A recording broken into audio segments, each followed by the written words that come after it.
우리가 오늘 말씀을 들으면서 두 가지가 딱 개념이 바뀌고 가져진다면은 우리는 진짜 복 받은 겁니다. 이미 우리 성도님들은 오늘 말씀을 들어보면은 복을 받은 존재입니다. 우리가 복을 받았는데 그걸 모르고 놓치고 살아서 그렇지, 이미 우리 성도님들은 복을 받은 하나님의 자녀들입니다. 뭐가 바뀌어야 되냐면 복이 뭐냐? 그래야 내 행복의 기준이 바뀝니다. 두 번째는 문제가 뭐냐? 문제가 뭔지를 봐야 내가 복을 받았냐 안 받았냐 기준이 바뀝니다. 문제를 자꾸 이 문제로 보니까 내가 행복하지 않구나, 내가 불행하구나, 내가 복을 못 받은 사람이구나, 그렇게 불행하게 느껴지는 거죠. 세상 사람들이 이 오복 다 받아도 불행하게 삽니다. 오늘 새벽에 사건을 보십시오. 최초라고, 최초. 현직 대통령이 최초로 구속을 됐다, 이렇게 크게 나오더라고요. 있을 수 없는 일이 벌어진 겁니다. 최고의 우리나라 명예를 가지고 권세를 가진 대통령이 구속이 됐다니. 그게 복이냐? 대통령 되기 복이야. 우리나라는 구속되려고 감옥 가려고 대통령 되는 것 같아요. 그죠? 참, 그러니까 우리나라는 대통령 되면 안 돼요. 감옥 가려면 대통령 하면 돼. 그게 복이 아니다는 거지. 세상적으로 보면. 그죠? 하나님 밖에서 이런 오복을, 육신적인 오복을 가지는 것은 곧 잘못되면 재앙이 될 수도 있다. 차라리 내가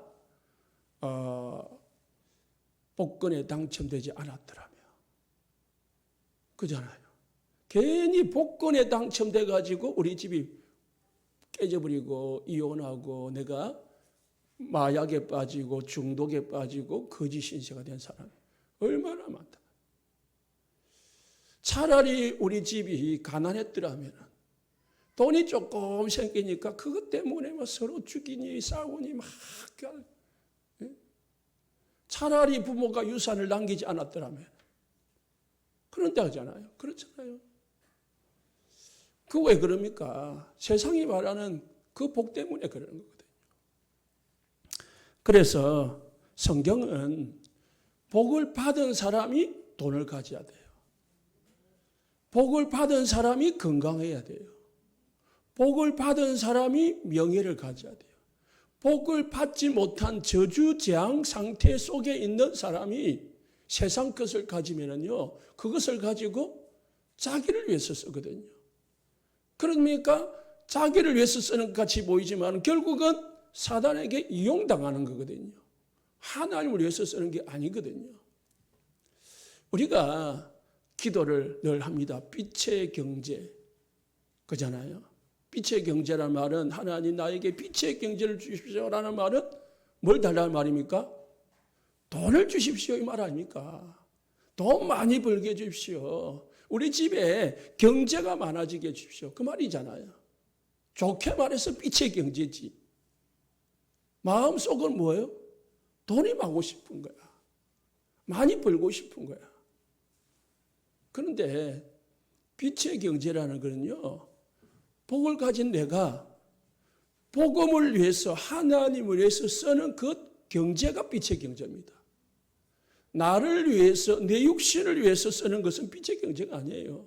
우리가 이 목사가 쓰더라도 나의 육신을 위해서, 오직 내 육신의 쾌락을 위해서 쓰는 거라면은 그거는 흑암의 경제지 빛의 경제가 아닌 거거든요.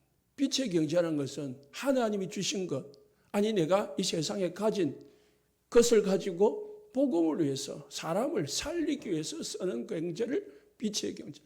그래서 우리가 빛의 경제다라는 기도를 할 때는 하나님 내가 전도, 선교, 교회, 렘넌트, 다민족 살리기 위하여 돈이 필요한데 없네요. 하나님 주십시오. 그래야 되는 거죠. 그러면 주면 어떻게 합니까? 그렇게 써야죠. 그런데 그걸 가지고 빛의 경제로 쓰지 아니하고 흑암 경제로 써버리면 어찌 됩니까? 하나님은 물론 하나님은 다 아시죠. 그렇기 때문에 안 쓸 거기 때문에 안 주시기도 하고 또 쓰면은 더 해주기도 하고 그런 거죠. 복을 받지 못한 사람, 하나님의 은혜 속에 없는 사람이 돈을 가지면은 어찌 됩니까? 중독에 빠지고 집착에 빠지는 사람들이 그렇습니다. 돈을 관리할 수 있는 그런 능력이 없는데 갑자기 큰 돈이 생기면은 이 돈을 어찌할 줄을 모르는 거야. 그래가지고 어떻게 씁니까? 그냥 돈 딱 생겼다. 어디 놀러 가지? 제가 이 가지고 뭐를 사지? 그것부터 생각난다니까요. 그게 뭐죠? 그게 저주라요. 물론 그게 우리가 다 그럼 오직 복음을 써야 된다. 그건 아니지만은 우리가 필요 이상의 내 쾌락과 내 욕구 만족을 위해서 쓰는 것은 그게 영적 문제. 어떤 사람은요, 돈이 있으면요, 아니 돈도 없는데 가구를 계절별로 바꾸는 사람이 있어요. 그것도 안 되니까요. 돈이 없다 보니까 이제 못 사니까 짜증이 나잖아요. 그러니까 가구를 이리 옮겼다가 저리 옮겼다가 막 그런 사람도 있어요. 그러다가 결국은 이혼당하는 완전 이제 파산 선고하고 그렇게 되는 사람 많이 봤습니다. 돈이 없는 복음이 없는 사람이 은혜가 없는 사람이 건강을 가지고 봐봐요. 맨날 그 건강 가지고 돌아다닙니다. 그래가지고 헛짓거리 합니다. 그잖아요. 남자가 돈 있고 명예 있고 뭐 편안해 봐봐요. 딴 생각합니다. 물론 여자도 그럴 수도 있지만 그잖아요. 우리가 은혜 속에 그래서 우리가 교만은 패망의 선봉이다. 많은 것을 가지고 높은 자리에 오르고 세상 것을 다 가지면은 복음이 없는 사람은요, 이 하나님의 은혜를 모르는 사람은 교만해져 버리는 거예요. 사단이 네가 최고야. 네가 다 가졌잖아. 네가 열심히 지금까지 해가지고 이거 가진 거잖아. 그러니까 이제는 수고했으니까 마음대로 써. 네 마음대로 살아. 그래야 네가 누리는 거잖아. 행복한 거잖아. 그래 가지고 막 타락의 길로 가게 만듭니다. 그러면 그게 받은 게 뭡니까? 재앙이라니까요.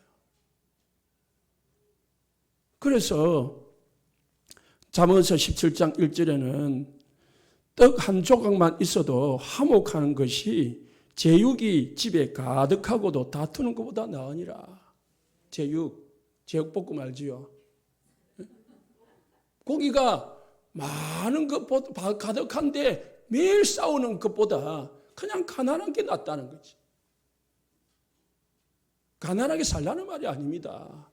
우리가 먼저 하나님의 은혜 속에 하나님이 주신 이 복음에 담내고 살면은 하나님이 성경에는 제가 쭉 보니까 육신의 복도 나오고 영적인 복도 나오는데 영적인 복을 받으면은 하나님은 육신의 복은 따라오게 하는 것입니다. 그래서 오늘 집에 가서 신명기 28장, 29장, 30장을 꼭 읽어보십시오. 하나님은 복과 저주를 네 앞에 놔뒀다. 그 두 가지 선택을 하라는 거예요. 하나님이 복을 우리에게 주고 복만 주고 저주만 주는 게 아니라 네 앞에 두 가지를 놔뒀다. 네가 선택해라. 너희들이 선택을 해라. 하나님의 말씀을 따라서 우상 숭배하지 아니하고 하나님의 계명을 지키고 오직 여호와를 섬기면은 내가 너희에게 말한 이 복이 다 임하게 할 것이고 하나님을 떠나서 재앙과 우상을 섬기고 육신 가운데 거하면은 이 복이 아니라 재앙이 몇 배로 더하여진다. 그래서 신명기 28장을 우리는 복의 장이라고 하는데 축복의 장이라고 하는데 사실상 더 자세하게 읽어보면은 축복보다 저주가 더 많이 나와요. 축복은 앞에 조금 나오고 저주가 많이 나와요. 그러면서 30장에 복이 뭐냐라고 나와요. 복이 뭐냐. 자, 오늘 묵상 기도할 때 읽었네요. 복은 하나님과 함께하는 거고, 복은 여호와를 섬기는 것이 복이다라고 나와요. 그러면은 뭐 하나님이 다 필요한 걸 주겠다. 그게 빛의 경제, 빛의 건강, 빛의 모든 거다. 그렇기 때문에 우리 중심이 중요한 거예요. 우리가 뭐 필요가 없다가 아니라 중심이죠. 하나님, 내가 내 마음 신앙 중심에 뭐가 내 신앙의 중심이 되느냐. 그건 누구도 몰라요. 우리가 내 마음에 질문을 해보면 돼요. 내 양심에 질문을 해보면 내가 진짜 하나님을 위한 사람인가, 나를 위한 사람인가 알 수 있습니다. 모든 사람은 다, 인간은, 아니 동물은 욕구를 가지고 있습니다. 본능적인 욕구가 있다니까요. 나도 저거 가지고 싶고, 나도 좋은 집에 살고 싶고, 나도 좋은 차 타고 싶고, 나도 큰 집에 살고 싶고, 나도 이쁜 옷 입고 싶고, 나도 이쁘고 싶고, 나도 잘생기고 싶고, 나도 키도 크고 싶고. 다 그거는 이 세상에 있는 모든 사람은, 목사든 뭐든 중이든 다 똑같다니까요. 그 욕구는 본능적인 겁니다. 그걸 없앨 수는 없는 거예요. 다른 사람보다 좋은 차 타고 싶고, 다른 차보다 더 큰 집에 살고 싶고, 더 편안하게 살고 싶고, 더 멋있는 옷을 입고 싶고, 더 맛있는 음식을 먹고 싶고, 더 멋있고 싶고, 더 이쁘고 싶고. 그게 다 본능이에요. 잘못된 게 아니에요. 그런데 그걸 사단이 이용을 한다는 거지. 우리가 거기에 잡혀버리면은 사단은 거기에만 집착하게 만드는 거예요. 그러니까 더 이쁘고 싶어가지고요, 성형수술을 얼마나 많이 하는 사람 많습니까? 결국은 나중에 곰보째보가 돼버리는 거예요. 네? 했는데 이제 너무 많이 하다 보니까 이제 원본이 없어져 버렸어. 그냥 의사도 이제 어떻게 만들어야 될지 모르는 거지. 그런다니까요. 건강하고 싶어가지고 보약을 많이 먹었는데 그 보약이 부작용이라. 그렇다니까요. 우리 큰아들이 피부병이 있어가지고요. 그 피부를 고치려고 온갖 이 경남 부산을 다니는데 고칠 수가 없는 거라. 병원에 백병을 가니까 뭐 결정성 양진이다 해가지고 이게 병원도 이게 무슨 병인지 잘 모르더라고. 그러다가 제가 바보지 인터넷으로 검색을 해보니까 서면에 한약으로 이 피부를 다스린다라는 게 있더라고요. 그래서 거기에 찾아갔죠. 찾아가서 물어보니까 막 확신을 하더라고. 당장 막 확 꽂힌다고. 그래가지고요, 뭐 돈도 없는데 이 돈을 판지에 뭐 몇십만짜리 그거를 이제 한 달치를 했어요. 갔는데 일주일 먹었는데 저희 집사람 저하고 하루 집회를 갔다 왔는데 애가 그때 고등학생이죠. 완전 코끼리가 돼 있는 거라요. 온 몸이 그냥 뭐 2배로 부어가지고 웃을 일이 아니라니까요. 기가 차는 거죠. 그래서 제가 급하게 중앙병원을 데려가니까 중앙병원을 못한다. 큰 병, 대학병원 가라. 그 백병으로 갔죠. 그거 가니까 뭐냐면 그 한약 때문에 신장이 베려버렸어. 그래 심장이 염증이 돼가지고 7년 동안 약을 먹었잖아요. 그러니까 지금까지 그때까지 엄청나게 고생했습니다. 그거 하나 약 건강하려고 하다가 잘못 먹어가지고. 그럼 우리는 제가 절대 한약 안 먹습니다. 왜? 뒤있거든요. 왜냐하면 잘못 먹으니까 건강하려고 했는데 그게 병이라요. 우리가 많은 돈, 많은 권세, 많은 건강 이게 잘못 가지면은 나에게 뭐가 부작용이라 재앙이라니까요. 하나님이 딱 우리에게 적절하게 주시는 줄 믿으시기 바랍니다. 하나님 나한테 왜 돈이 없느냐? 내 그릇이라. 그잖아요. 그래서 저는 요즘 저를 많이 살핍니다. 우리 교회에 대해서, 현장에 대해서, 내 자신에 대해서 많이 살핍니다. 모든 문제는 나로부터 시작되는 거다. 나 문제다라고 저는 결론을 냈습니다. 우리 성도들의 문제도 아니고 내 문제구나. 그래서 하나님 앞에 엎드릴 수밖에 없고 하나님 앞에 기도할 수밖에 없는 거예요. 모든 사람들은 껍데기 가지고 행복하다고 착각합니다. 그래가지고 많은 가졌는데 가지고 보니 행복이 없거든요. 더 불행하거든요. 그래서 최종적으로 선택하는 게 뭐냐? 계속 우울증이 오는 거야. 계속 불안한 거야. 그래서 거기서 벗어날 수 있는 방법이 자살이다. 그래 많은 연예인들이, 정치인들이, 경제인들이, 엘리트들이 자살을 하는 이유가 뭐냐? 그것만 가지면 최고가 되면 공부해가지고 최고의 학벌을 가지면 행복할 줄 알았는데 가보니까 아니더란 말이에요. 그러니까 뭡니까? 최고의 높은 자리에 올라보니까 이제 희망이 없는 거야.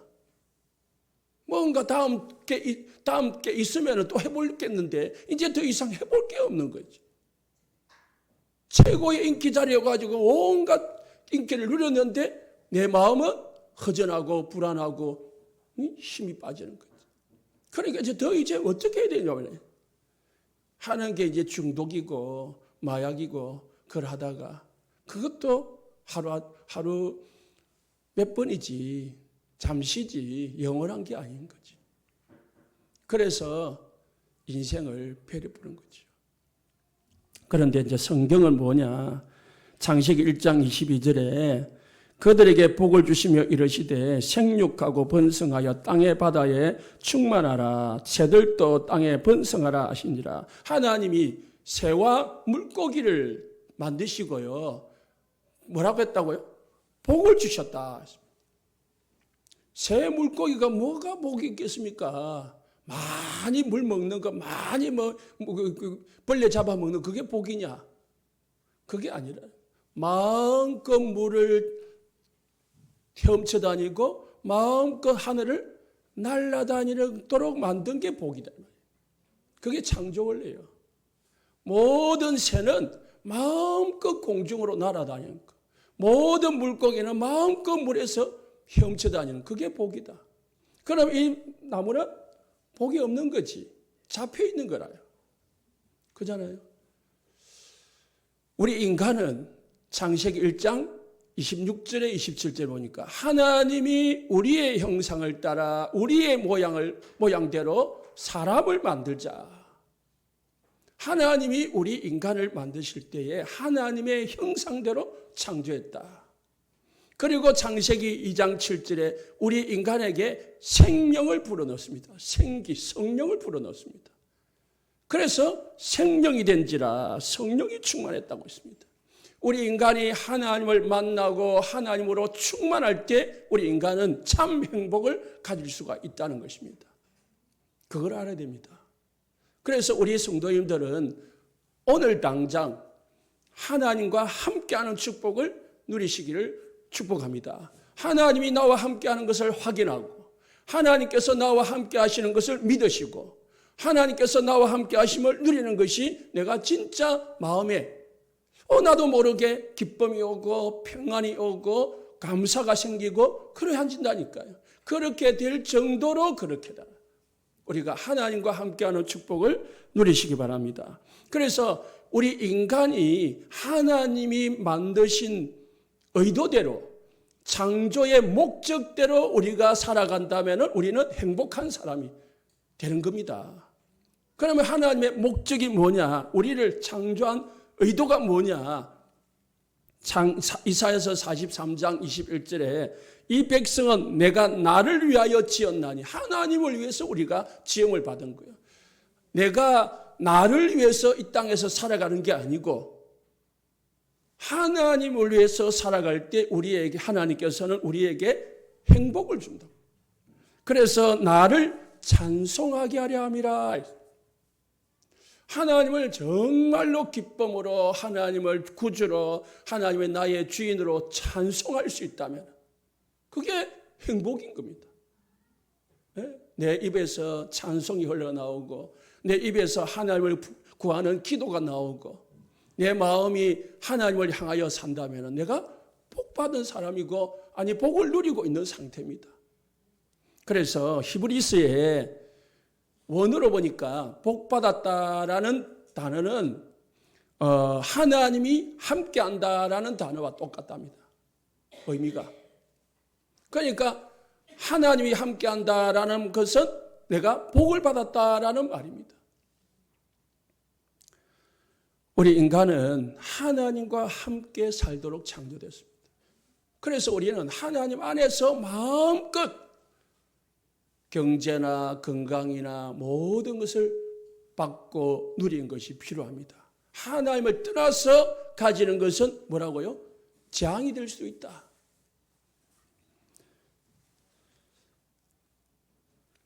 하나님은 모든 사람이 네피림에 빠졌을 때에 노아를 부르셨습니다.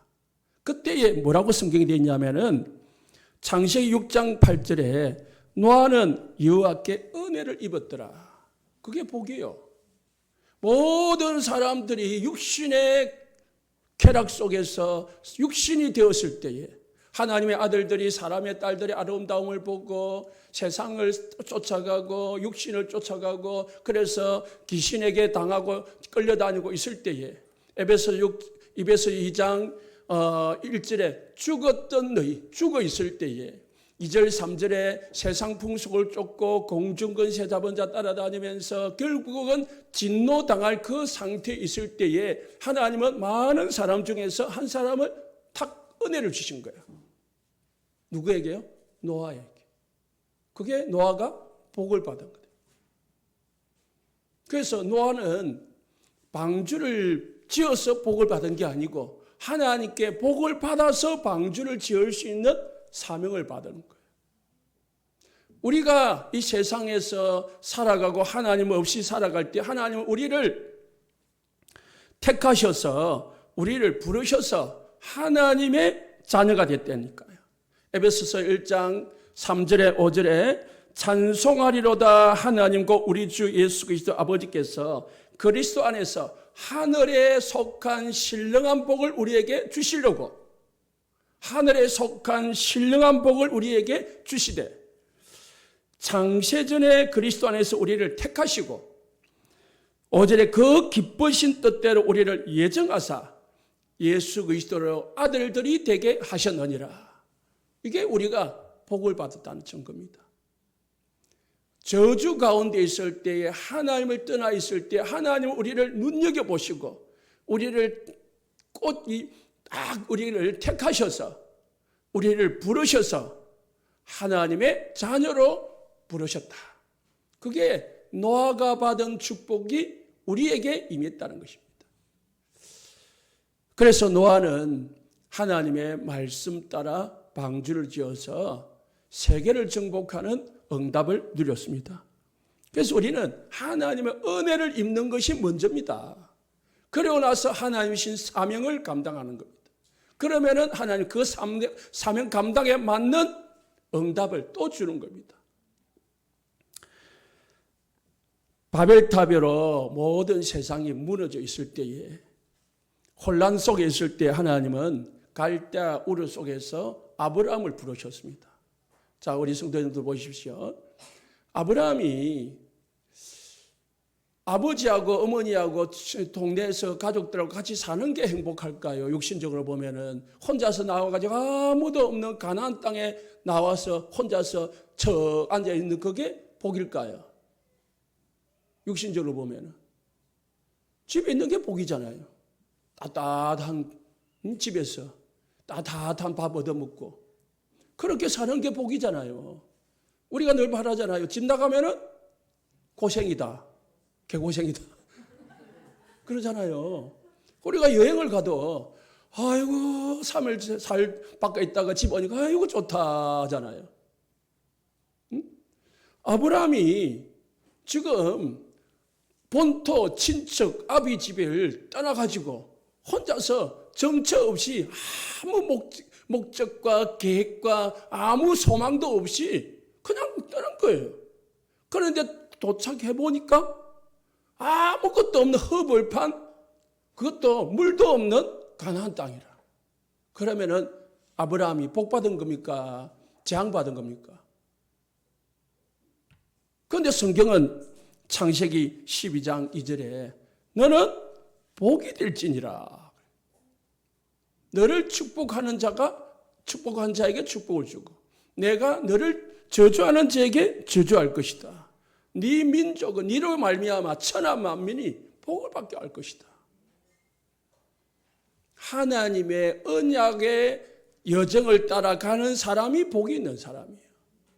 하나님의 언약을 잡고 우리는 말하면 복음을 발견하고 복음 속에서 복음을 누리고 복음을 위해서 사는 사람이 지금 환경은 조금 어려울지라도 복이 있는 사람이라는 것을 믿으시기를 예수님 축복합니다. 그래서 우리가 개념이 바뀌어야 돼. 내가 지금 어렵고 힘들고 내가 없는 환경 속에 있다 할지라도 여러분들은 하나님의 부르심을 받은 하나님의 자녀다. 그렇기 때문에 하나님이 주시는 은혜 속에서 우리가 살기만 하면은 우리는 모든 것이 하나님의 계획대로 인도대로 되어지게 됐다는 것입니다. 그래서 점검하시기 바랍니다. 내 인생이, 내 업이, 내 가정이 하나님의 언약의 반열 속에, 언약의 속에 있느냐, 언약 밖에 있느냐. 내 자녀가 언약의 밖에 있으면은 그게 많이 벌고 잘 되어도 그게 재앙이 될 수 있다는 겁니다. 그런데 내 자녀가 지금 비록 이렇고 저렇고 할지라도 언약 속에만 있다면은 하나님은 그 자녀를 이끌어 가실 줄 믿습니다. 그게 우리가 붙잡아야 할 언약입니다. 그래서 하나님의 언약의 성취 속에 내가 있다. 하나님의 언약 성취 속에 우리 교회가 있고 언약 성취 속에 내 업이 있고 하나님의 언약 성취 속에 내 자녀가 있다면 우리는 이미 복받은 존재다. 성경의 세상의 복은 개인의 뜻대로 개인의 행복을 이루는 것이 복이라고 합니다. 내 생각대로 내 뜻대로 되어지는 것을 복받았다라고 해요. 그런데 하나님의 성경의 복은 하나님의 뜻대로 되어지는 것을 복이다라고 말합니다. 내 원대로 내 뜻대로 되어지는 것은 내가 내 원대로 되어지니까 속은 시원할지 몰라도 결국은 그게 하나님이 원하시는 길이 아닐 수도 있다는 거예요. 내게 재앙의 길이 될 수도 있다는 겁니다. 요한복음 6장 38절에 예수님이 이 땅에 오신 것은 내 뜻을 행하려 함이 아니요 나를 보내신 이의 뜻을 행하려 함이라. 예수님은 자신의 뜻을 이루려고 살지 않았습니다. 아버지의 뜻을 이루기 위해서 살았습니다. 스데반이나 그리고 바울 같은 사람은 우리가 육신적으로 보면은요 지지리도 복이 없는 사람이에요. 왜요? 중직자가 됐는데 겨우 잘해가지고 중직자가 됐는데 조금 전도해 보려다가 돌에 맞아 죽어버렸어요. 이게 복입니까? 사도 바울은 육신적으로 보면은 최고의 가문에서 최고의 배경을 가지고 돈, 학벌, 모든 것 세상에서 부러울 것이 없는 거 다 가진 사람입니다. 그런데 그거 다 내팽개두고 홀로 단신으로 나와가지고 전도한다고 선교한다고요. 온갖 핍박과 어려움을 다 당했습니다. 고린도후서에 보면은 바울이 얼마나 핍박을 받았는지 몰라요. 성경에 보니까 핍박을 받은 사람 중에 어려움 당한 사람 중에 손을 꼽으라면은 바울이에요. 그러면은 바울이 복 받은 사람이요, 저주 받은 사람이요. 그잖아요. 세상적으로 보면은 이런 사람들은요, 참 억울한 사람들입니다. 지난주에 장례식을 제가 2군데를 갔거든요. 한 분은 목사님이고 한 분은 집사님인데 이 목사님이 일찍 62세에 돌아가셨단 말입니다. 그러니까 어머니가 저보고 손을 붙잡고 하는 말이 남한테 나쁜 말도 한 적이 없고 착하게만 사는 내 아이인데 하면서 막 우시더라고. 한참 내가 말하면 아시겠지만은 그분이 오직 복음을 위해서 산 사람이라, 전도만을 위해서 산 사람이라요. 그래서 남편에게 얼마나 핍박을 받는지 몰라. 육신적으로는 지지리도 복이 없는 사람이라. 그잖아요. 남편 사랑 못 받고, 그리고 돈도 없고, 전도자인데 힘들게 어렵게. 우리가 처음 만났을 때에 우리 둘째 두 살인가 3살 때 이제 저는 목회를 개척을 했으니까 우리 저 사모가 교회 앞에 학교가 있었는데 우암초등학교, 거기서 전도를 가니까 본인도 똑같은 아기를 얻고 전도하러 나왔더라고. 그 추운 겨울에 전도하러 나와가지고 처음 만났거든요. 그런데 62세라면 일찍인 거고 뭐 아닌 수도 있는데 4년 동안 투병을 하다가 돌아가셨단 말이에요. 참 세상적으로는 복이 없다라고 할 수도 있겠죠. 그런데 그거 아닙니다. 하나님이 계획하는 것은, 하나님이 뜻하시는 것은 우리가 헤아릴 수 없다. 우리가 육신적으로 보면은 참 안 됐다라고 말할 수 있겠지만은 하나님이 보실 때 하나님의 깊은 계획 속에서는 그게 안 됐다고 볼 수 없는 거예요. 그러면은 서대반이 안 된 거잖아요. 그잖아요. 요셉의 엄마가 일찍 돌아가셨어요. 요셉 안 됐다라고 할 수 있겠죠. 그래서 핍박 많이 받았어요. 그게 아니라는 거죠. 하나님은 우리 인간을 큰 계획을 가지시고 인도하는 사실을 믿으시기 바랍니다. 세상적인 복은 육신적인 것이고 세상적인 것 보이는 것을 받았을 때에 복을 받았다라고 말해요. 그러나 성경적인 복은 신령한 복, 영적인 복, 하나님의 구원의 복을 받은 사람을 복을 받았다라고 말을 해요. 세상적인 복은 많은 것을 소유했을 때에 복을 받았다라고 해요. 그러나 성경적인 복은 많은 것을 가지고 나눌 때에 그걸 복을 받았다라고 하는 거예요. 그래서 예수님도 말씀했습니다. 주는 자가 받는 자보다 복이 있다라고 했습니다. 사도행전 20장 35절에. 또 세상의 복은 높은 자리에 올라서 높임을 받는 것을 복이 있다라고 말을 해요. 그러나 예수님은 섬기는 자가 복이 있다라고 했습니다. 내가 이 세상에 섬기러 왔다라고 했습니다. 세상적인 복은 고난인 저주다라고 말을 합니다. 그러나 성경은 고난은 유익이다라고 말을 해요. 그래서 시편 119편 71절에 고난 당하는 것이 내게 유익이다. 이로 말미암아 내가 주의 율례를 배운도다. 다윗이 고백입니다. 세상적인 복은 이 땅에서 끝나는 거지만은 하나님이 주시는 복은 천국까지 이어진다는 사실을 믿으시기 바랍니다. 시편 84편 4절에 주의 집에 사는 자들은 복이 있나니 그들이 항상 주를 찬송하리로다. 그래서 더 중요한 건 어떤 사람이 복이 있는 사람이냐. 우리 성도님들이 복이 있는 사람인데 첫 번째로 복음으로 운명이 바뀌고 사단의 12가지 재앙에서 빠져나와서 제자의 삶을 사는 사람이 복 있는 사람이다. 우리 성도님들은 복 있는 사람인 줄 믿으시기 바랍니다.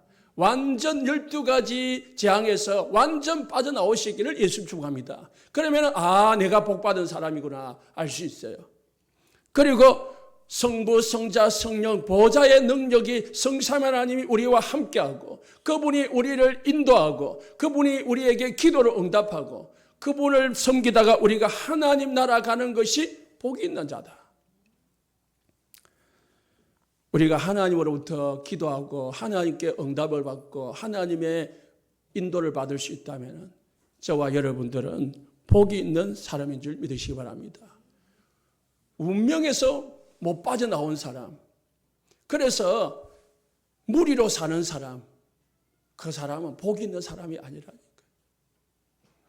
복 있는 사람은 운명에서 빠져나오고 복음을 받았기 때문에 제자의 삶을 삽니다. 두 번째로 복음을 깨닫고 복음에 반응하는 사람을 복 있는 사람이다라고 해요. 그 사람이 복 있는 사람이에요. 우리는 자주 봅니다. 마태복음 11장 16절에 17절에 예수님이 비유했습니다. 아이들이 장터에 앉아서 제 무리들을 불러가지고 피리를 부는데 춤추지도 않고 슬퍼 울지도 않고 가슴을 치지도 않은도다. 피리를 불면은 춤을 취해야 되는 게 당연한 거잖아요. 노래방 가면 뭐 해야 됩니까? 노래를 불러. 그래서 저는 노래를 못 불러요. 그래서 가만히 앉아 있어. 동창회를 갔는데 내만 목사가 돼 있고 그 초등학교 친구들이거든요. 다 불신자라. 그래가지고 이제 제가 뭐 시간이 없다니까 몇 년 전입니다. 장류로 그들이 왔어요. 장류로 왔는데 그 이제 여 위에 노래방으로 가자 하는 거야. 그러니까 노래방으로 갔어요. 나는 매일 안주만 먹고 앉아 있고 그러니까 이제 나를 부르지도 않아. 이제는 그 이후부터는. 노래도 못 부르죠. 나는 뭐 노래를 유행가를 하나 찬송가밖에 모르지요. 예? 그래 노래를 불러봐도 뭐 이제 찬송가를 부르라니까 부를 수도 분위기도 안 맞고 그게 안 맞는 거예요. 안 맞는 거예요. 그걸 불러야 되잖아 사실은. 노래방 갔으면 노래를 불러야 돼. 그런데 뭐 부를 줄은 모르는 거죠. 그게 중요한 게 아니고요.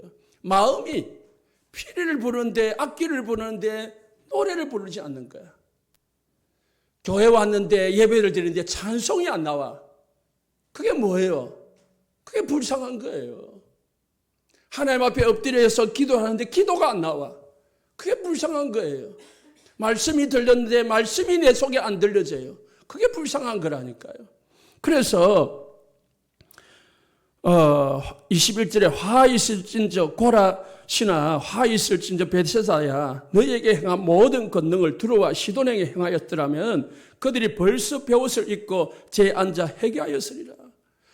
세상의 재앙을 보면서 또 반대로 뭡니까? 세상을 재앙을 보면은 땅을 치며 통곡하며 울어야 되는데 전혀 회개도 하지 않고 기도도 하지 않고 있는 거예요. 그러면서 예수님 말하냐 28절에 수고하고 무거운 짐들아 다 내게로 오라. 내가 너희를 쉬게 할 것이다. 뭡니까? 예수 그리스도 안에서 기뻐하고 예수 그리스도 안에서 슬퍼하고 그게 복 있는 자예요.